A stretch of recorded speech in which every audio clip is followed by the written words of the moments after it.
অভিবাসীদের ধরতে যুক্তরাষ্ট্রের কঠোর অভিযানে আতঙ্কিত হয়ে পড়েছেন যুক্তরাষ্ট্রে আশ্রয় প্রার্থীসহ বেশিরভাগ অভিবাসী।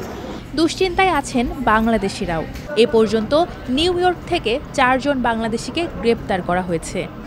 নথিপত্রহীন মানুষ ছাড়াও উদ্বিগ্ন সময় কাটাচ্ছেন যুক্তরাষ্ট্রে বসবাসকারী আশ্রয় প্রার্থী মানুষ, ছাত্রছাত্রী এবং ভ্রমণ ভিসায় আসা লোকজন। কখন কাকে কোথায় থেকে ধরবে সেই উৎকণ্ঠায় দিন কাটছে তাদের। বাঙালি অধ্যুষিত এলাকার সড়ক ও রেস্তোরাঁয় যেখানে অসংখ্য মানুষের ভিড় দেখা যেত, এখন সেখানে লোকজনের ভিড় নেই বললেই চলে। তবে সবাইকে গ্রেপ্তার করা হচ্ছে না। Immigration and customs enforcement ICE কাদের গ্রেপ্তার করছে সেই বিষয়ে প্রথম আলোকে ধারণা দিয়েছেন ইমিগ্রেশন বিষয়ক আইনজীবী খায়রুল বাশার।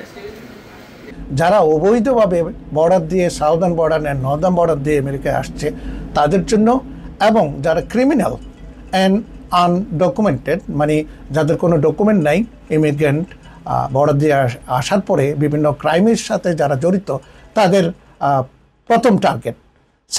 সেকেন্ড টার্গেট হচ্ছে যাদের অ্যাসাইলাম করেছিলেন যারা, এবং কেস ডিনাই হওয়ার পরে, আপিল ডিনাই হওয়ার পরে তারা এদেশ থেকে ডিপোর্ট হন নাই বা ডিপোর্ট করা হয়নি, তাদের খুঁজে বের করে চেষ্টা করবে ডিপোর্ট করার জন্য।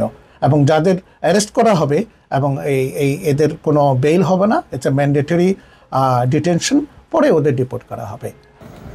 অভিবাসীদের স্বর্গরাজ্য হিসেবে পরিচিত নিউ ইয়র্ক, নিউ জার্সির মতো সাঁড়াশি অভিযান চলছে Boston, Denver, Philadelphia, Atlanta, Seattle, ফ্লোরিডার মিয়ামি এবং ওয়াশিংটন ডিসিতে। গ্রেপ্তার এড়াতে কি করা যেতে পারে সে বিষয়ে পরামর্শ দিয়েছেন আইনজীবী।